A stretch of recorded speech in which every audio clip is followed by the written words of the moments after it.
Non veg ಜಾಸ್ತಿ consume ಮಾಡ್ತಾ ಇರೋದ್ರಿಂದ ಜಾಸ್ತಿ ಬೆಳಿಬೇಕು. ಜಾಸ್ತಿ ಬೆಳಿಬೇಕಂದ್ರೆ ಅವರು ಜಾಸ್ತಿ ಪ್ರೊಡಕ್ಷನ್ ಮಾಡಬೇಕಾಗುತ್ತೆ. ಸೊ ಆ ಥರ ಮಾಡೋದ್ರಿಂದ ಅವ್ರು ಬೇಗ ಬೇಗ ಬೆಳಿಲಿಕ್ಕೆ ಆ ಒಂದು ಒಂದು ನೀವು ಎಕ್ಸಾಂಪಲ್ ತಗೋಬೇಕಂದ್ರೆ ಕೋಳಿ, ಚಿಕನ್ ಬೆಳಿಲಿಕ್ಕೆ ನಾರ್ಮಲ್ ಆಗಿ ಹಳ್ಳಿಗಳಲ್ಲಿ ಒಂದು ಇದರಲ್ಲಿ ಬೆಳೆಸ್ಬೇಕಂದ್ರೆ ಮಿನಿಮಮ್ ಅಂದ್ರೆ 180 ಡೇಸ್ ಬೇಕ್ರಿ. ಸೊ ಇವಾಗ ಅವ್ರು ಏನು ಮಾಡ್ತಾರೆ, ಪ್ರೊಡಕ್ಷನ್ ಜಾಸ್ತಿ ಮಾಡೋ ಸಲುವಾಗಿ ಅವ್ರದ್ದು ತಪ್ಪಲ್ಲ, ಯಾಕಂದ್ರೆ ಪ್ರೊಡಕ್ಷನ್ ಜಾಸ್ತಿ ಮಾಡಬೇಕು. ಆಮೇಲೆ ಮನುಷ್ಯಗೆ ಆಸೆನೂ ಜಾಸ್ತಿ ಆಗಿದೆ. ಸೊ ಈ ರೀತಿ ಇರೋದ್ರಿಂದ ಮನುಷ್ಯ ಅದಕ್ಕೆ ಹಾರ್ಮೋನ್ ಇಂಜೆಕ್ಷನ್ ಬೆಳೆಸ್ತಾ ಇದ್ದಾರೆ. ಸೊ ಅದು ಹಾರ್ಮೋನ್ ಇಂಜೆಕ್ಷನ್ ಹೆಂಗಾಗ್ತಾರೆ ಅಂದರೆ, ಹುಟ್ಟುವಾಗ್ಲೂ ಹಾರ್ಮೋನ್ ಇಂಜೆಕ್ಷನ್ ಹಾಕ್ತಾರೆ, ಬೆಳೆಯುವಾಗ್ಲೂ ಹಾರ್ಮೋನ್ ಇಂಜೆಕ್ಷನ್ ಹಾಕ್ತಾರೆ, ಬೆಳೆದ ಮೇಲೆ ವೇಟ್ ಬರ್ಲಿಕ್ಕೂ ಹಾರ್ಮೋನ್ ಇಂಜೆಕ್ಷನ್ ಹಾಕ್ತಾ ಇದ್ದಾರೆ. ಸೊ ಹಿಂಗಾಗಿ 180 ಡೇಸ್ ಬರುವಲ್ಲಿ ನಮಗೆ 45 ಡೇಸಲ್ಲಿ ರೆಡಿ ಚಿಕನ್, ಬಾಯ್ಲರ್ ಚಿಕನ್ ಸಿಗ್ತಾ ಇದೆ. ಅದೇ ಚಿಕನ್ನೆಲ್ಲ ಈಗ ಅದರಿಂದ ಬರುವಂಥ ವಿಷಕಾರಿ ಏನು ಅದರ ಇಂಜೆಕ್ಷನ್ ಏನು ಮಾಡಿರ್ತಾರಲ್ಲ ಅದನ್ನು ರಿಮೂವ್ ಮಾಡುವಂಥ ಒಂದು the best world global class product ಇದೆ ನಮ್ಮದು. ಇದೇ ಮಾಡುತ್ತೆ ಅಂದರೆ ಇದರಲ್ಲಿ ಇರುವಂಥ ವಿಷಕಾರಿ ಏನು ನಾವು ಕರಿತೇವಲ್ಲ ಹಾರ್ಮೋನ್ ಇಂಜೆಕ್ಷನ್ ಅಂತ, ಅದನ್ನೆಲ್ಲ ರಿಮೂವ್ ಮಾಡುತ್ತೆ. ಅದು ಹೇಗೆ ಅನ್ನೋದನ್ನು ನಾನು ನಿಮಗೆ ಡೆಮೋ ತೋರಿಸ್ತೇನೆ. ಸೊ ಇವಾಗ ಇದರಲ್ಲಿ ಚಿಕನ್ ಹಾಕಿದ್ದೀವಿ. ಸೊ ಈ ಥರ ಇಡಬೇಕು. ಸೊ ಆನ್ ಮಾಡಬೇಕು ಮಷೀನನ್ನು. ತಾನೇ ಟೈಮರ್ ಚಾಲಾಗುತ್ತೆ ನೋಡಿ. ಇಮ್ಮಿಡಿಯೇಟ್ ಇದು ಯಾವ ರೀತಿ ಕೆಲಸ ಮಾಡುತ್ತೆ ಅಂದರೆ, ಪ್ಲಾಸ್ಮಾ ಎನರ್ಜಿ ಪ್ರೊಡ್ಯೂಸ್ ಮಾಡೋದ್ರಿಂದ ಪ್ಲಾಸ್ಮಾ ಟೆಕ್ನಾಲಜಿ ಯೂಸ್ ಮಾಡಿದ್ದಾರೆ. ಇದರಲ್ಲಿ ಪ್ಲಾಸ್ಮಾ ಟೆಕ್ನಾಲಜಿ ಮಾಡೋದ್ರಿಂದ ಇದರಲ್ಲಿ ಇರುವಂಥ ಓಝೋನ್ ಅಂತ ಏನು ಕರಿತೀವಲ್ಲ, ನಮ್ಮ ಭೂಮಿ ಮೇಲ್ಗಡೆ ಓಝೋನ್ ಪದರ ಏನಿದೆಯಲ್ಲ, ಆ ಒಂದು ಟೆಕ್ನಾಲಜಿಯಿಂದ ಇದು ಪ್ರೊಡ್ಯೂಸ್ ಮಾಡಿ ಇದರಲ್ಲಿರುವಂಥ ಎಲ್ಲ ಕೆಮಿಕಲ್ನ ರಿಮೂವ್ ಮಾಡುತ್ತೆ. ಸೊ ರಿಮೂವ್ ಮಾಡ್ತಾ ಇದೆ, ನೋಡ್ಬೋದು ನೀವು ಕಣ್ಣಲ್ಲಿ.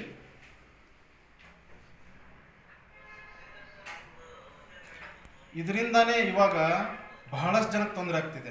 ಸಣ್ಣ ಮಕ್ಕಳು ಮೆಚೂರ್ ಆಗ್ತಾ ಇರೋದು ಇದರಿಂದ, ಆಯಿಲಿಂದ. ಹೌದಾ? ಹಾರ್ಮೋನ್ ಇಂಜೆಕ್ಷನ್ ಹಾಕಿರುವಂಥ ನಾನ್ ವೆಜ್ ತಿನ್ನೋದ್ರಿಂದ, ನಾನ್ ವೆಜ್ ತಿನ್ನೋ ಹೆಣ್ಮಕ್ಳಿಗೆ ನೀವು ನೋಡ್ಬೋದು, ಅತಿ ಸಣ್ಣ ಮಕ್ಕಳು 8 ವರ್ಷ, ಮುಂಚೆ ಎಲ್ಲ 13-14 ವರ್ಷಕ್ಕೆ ಮೆಚೂರ್ ಆಗ್ತಿದ್ರೆ, ಇವಾಗ 8 ವರ್ಷ 10 ವರ್ಷಕ್ಕೆ ಮೆಚೂರ್ ಆಗ್ತಾರೆ. ಬಿಕಾಸ್ ಆಫ್ ದಿಸ್ ಒಂದು ಈ ಪ್ರಾಡಕ್ಟಿಂದನೇ, ಇಂಥ ಹಾರ್ಮೋನ್ ಇದು ಮಾಡಿರುವಂಥ ಪ್ರಾಡಕ್ಟ್ಸ್ ತಿನ್ನೋದ್ರಿಂದನೇ ಅದು ಸೈಡ್ ಎಫೆಕ್ಟ್ ಆಗಿ ಬೇಗ ಮೆಚೂರ್ ಆಗ್ತಾ ಇದ್ದಾರೆ. ಆಮೇಲೆ PCOD ಸಮಸ್ಯೆನೂ ಜಾಸ್ತಿ ಆಗ್ತಾ ಇರೋದು ಇಂಥ ಪ್ರಾಡಕ್ಟ್. ಮನುಷ್ಯಗೆ ರೋಗ ಬರೋದು ನಮ್ಮ ಆಹಾರದಿಂದನೇ. ಅದನ್ನು ನಾವು ಫಸ್ಟ್ ಮನವರಿಕೆ ಮಾಡ್ಕೋಬೇಕು. ಹೌದ್ರಿ?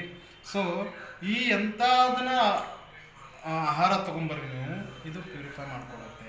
ಅದರಿಂದ ನಿಮಗೆ ಏನು ಹಾರ್ಮ್ ಆಗುತ್ತಲ್ಲ ಅದರಿಂದ ದೂರ ಇಡುತ್ತೆ. ಸೊ ಒಂದು ಮಷಿನ್ ಒಬ್ಬರ ಮನೆಯಲ್ಲಿ ಇರೋದ್ರಿಂದ ಮನೆ ಮಂದಿ ಎಲ್ಲ ಆರೋಗ್ಯವಾಗಿ ಇರಬಹುದು. ನೋಡ್ರಿ ಎಲ್ಲ ಯಾವ ಥರ ಬರ್ತಾ ಇದೆ ನೋಡ್ರಿ ಸರ್. ಇದರೊಳಗೆ ಏನು ಕಾಣ್ತಾ ಇದೆಯಲ್ಲ, ಇದೇನು ಕಾಣ್ತಾ ಇದೆಯಲ್ಲ, ಇದೆಲ್ಲ ಚಿಕನ್ನಲ್ಲಿರುವಂಥ ಕೆಮಿಕಲ್. ಏನು ನಾವು ಹಾರ್ಮೋನ್ ಇಂಜೆಕ್ಷನ್ ಹಾಕ್ತಾ ಇದ್ದಾರೆ ಅಂದ್ವಲ್ಲ, ಅದೇ ಇದು. ಸೊ ನಿಮಗೆ ಇದು ಪ್ಯೂರಿಫೈ ಮಾಡೋದ್ರಿಂದ ಇದರಲ್ಲಿರುವಂಥ ನ್ಯೂಟ್ರಿಷನ್, ಪ್ರೋಟೀನ್ ಯಾವತ್ತೂ ಹಾಳಾಗಲ್ಲ. ಕೆಲವೊಬ್ರು ಕೇಳ್ತಾರೆ, ನಾವು ಪ್ಯೂರಿಫೈ ಮಾಡೋದ್ರಿಂದ ಅದರಲ್ಲಿರುವಂಥ ನ್ಯೂಟ್ರಿಷನ್ ಎಲ್ಲ ಹಾಳಾಗ್ಬಿಡುತ್ತೆ ರೀ. ಇದರಿಂದ ಹಾಳಾಗಲ್ಲ. ಮತ್ತು ಇವನ್ ನಿಮಗೆ ಟೇಸ್ಟ್ ಕೂಡ ಇದು ಮುಂಚೆಕ್ಕಿಂತ ಭಾಳ ಚೆನ್ನಾಗಿರುತ್ತೆ. ಅಂಥ ಒಳ್ಳೆಯ ಪ್ರಾಡಕ್ಟ್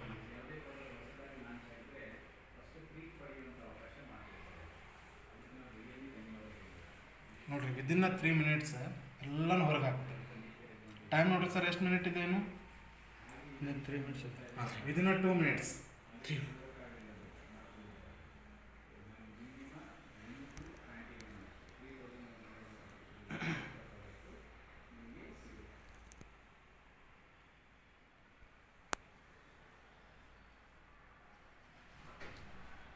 ಮುಂಚೆ ನಾನ್ ವೆಜ್ ತಿಂದವ್ರಿಗೆ ಹಿಂಗಾಗುತ್ತೆ ಅಂತಿದ್ರು. ಇವಾಗ ವೆಜ್ ಮೇಲೇನು ಪೆಸ್ಟಿಸೈಡ್ ಹೊಡಿತಿದ್ದಾರೆ. ಪೆಸ್ಟಿಸೈಡ್ ಇಲ್ಲ ಅಂದರೆ ನಮಗೆ ಹಂಗೆ ಬೆಳಗಾವಿಯಿಂದ ಬಂದೊಬ್ಬರು ರೈತರು ಹೇಳಿದರು, ಮಾರ್ಕೆಟಲ್ಲಿ ಏನು ರೇಟ್ ಇನ್ಕ್ರೀಸ್ ಆಗುತ್ತಲ್ಲ ಆ ರೀತಿ ಬೆಳೆಸ್ತಾರೆ. ಇವಾಗ ಫಾರ್ ಎಕ್ಸಾಂಪಲ್ ಕೊತ್ತಂಬರಿ ನಾಳೆ 10 ರೂಪಾಯಿ ಆಗಂತೈತಪ್ಪ, ಇವತ್ತು ಇಂಜೆಕ್ಷನ್ ಹೊಡೆದ್ಬಿಡ್ತಾರೆ, ನಾಳೆ ಹೊತ್ತಿಗೆ ಫಲ ಬಂದ್ಬಿಡುತ್ತೆ. ಹಾಗೆ ಆ ರೀತಿ ವರ್ಸ್ಟ್ ಆಗಿಬಿಟ್ಟಿದೆ ಮಾರ್ಕೆಟ್. ಇದನ್ನೆಲ್ಲ ತಿಂದರೆ ಮನುಷ್ಯನ ಗತಿ ಏನಾಗ್ಬೋದು? ಆದರೂ ತಿಂತಾ ಇದ್ದೇವೆ.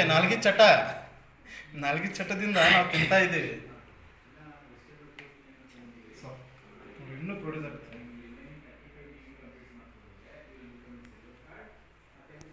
Pure chemical. ಬೆಂಗಳೂರಿಗೆ ಅದು ಯಾವುದೋ ಒಂದು ಕೆರೆ ಹೋಗಿ ಕಬಾಬ್ ಮಾಡ್ತಾರೆ. ಬ್ಲೂ ಕಲರ್ ಆರ್ತ್. ಸೊ ಇದೆಲ್ಲ ಕೆಮಿಕಲ್.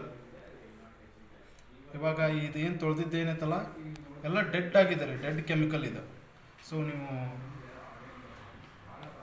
ಈ ಚಿಕನ್ ಒಯ್ದು ಮಾಡಿರಿ, ಟೇಸ್ಟ್ ಭಾಳ ಚೇಂಜಸ್ ಇರುತ್ತೆ. ಇದು ಹೊಟ್ಟೆ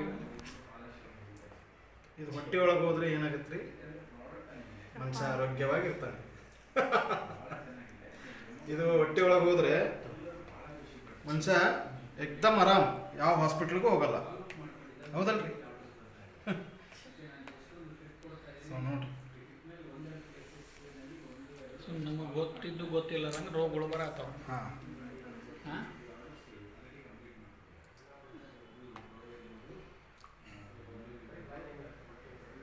ಪಾಪ ಕೋಳಿದೆ ಅಂತ ಎಂಡ್ ಮಾಡುವಂಥ ಸೆಷನ್ ಎಂಡ್ ಮಾಡುವಂಥ ಒಂದು ಇದು ಬಂತು. ಲಾಸ್ಟ್ ಕನ್ಕ್ಲೂಷನ್ ಏನಂದರೆ, ಗಂಡ್ಮಕ್ಳು ಡ್ರಿಂಕ್ಸ್ ಮಾಡ್ತಾರೆ, ಸ್ಮೋಕ್ ಮಾಡ್ತಾರೆ, ಗುಟ್ಕಾ ಅವೆಲ್ಲ ತಿಂತಾರೆ. ಅವ್ರಿಗೆ ಕ್ಯಾನ್ಸರ್ ಬರಬಹುದು. ಆದರೆ ಲೇಡೀಸ್ಗೆ ಯಾಕೆ ಬರ್ತಾ ಇದೆ? ಇದೇ ಕಾರಣ, ಹೈಜೀನ್ ಫುಡ್ ತಿಂತಾ ಇಲ್ಲ, ಈ ಥರದ್ದೆಲ್ಲ ಫುಡ್ ತಿಂತಾ ಇದ್ದಾರೆ. ಸೊ ಇದು ಪಾಪ ಅವ್ರಿಗೆ ಗೊತ್ತಿಲ್ಲ ಈ ಥರ ಇರುತ್ತೆ ಅಂತೇಳಿ ತಿಂತಾ ಇದ್ದಾರೆ. ಅದೇ ರೀಸನಿಂದ ಬರ್ತಾ ಇದೆ. ಸೊ ನೀವೇ ಯೋಚನೆ ಮಾಡಿ, ಈ ಥರದ್ದೆಲ್ಲ ನಾವು ತಿಂದರೆ ಯಾವ ಥರ ನಾವು ಮುಂದೆ ಅನುಭವಿಸ್ಬೋದು. ಸೊ ಅದರಿಂದ ನಾವು ದೂರ ಇರಬೇಕಂದ್ರೆ prevention is better than cure ಅಂತಾರಲ್ಲ. ಸೊ ಆ ಪ್ರಿವೆನ್ಷನ್ ಹೇಗೆ ಮಾಡ್ಕೋಬೋದು ಅನ್ನೋದನ್ನು ಇದು ನಿಮಗೆ ತಿಳಿಸ್ಕೊಡುತ್ತೆ. ಸೊ ಎಲ್ಲರ ಮನೆಯಲ್ಲೊಂದು ಇರಬೇಕು ಅನ್ನೋದೊಂದು ಆಶಯ. ಎಲ್ಲರೂ ಯೂಸ್ ಮಾಡಿ, ಶೇರ್. ಧನ್ಯವಾದ.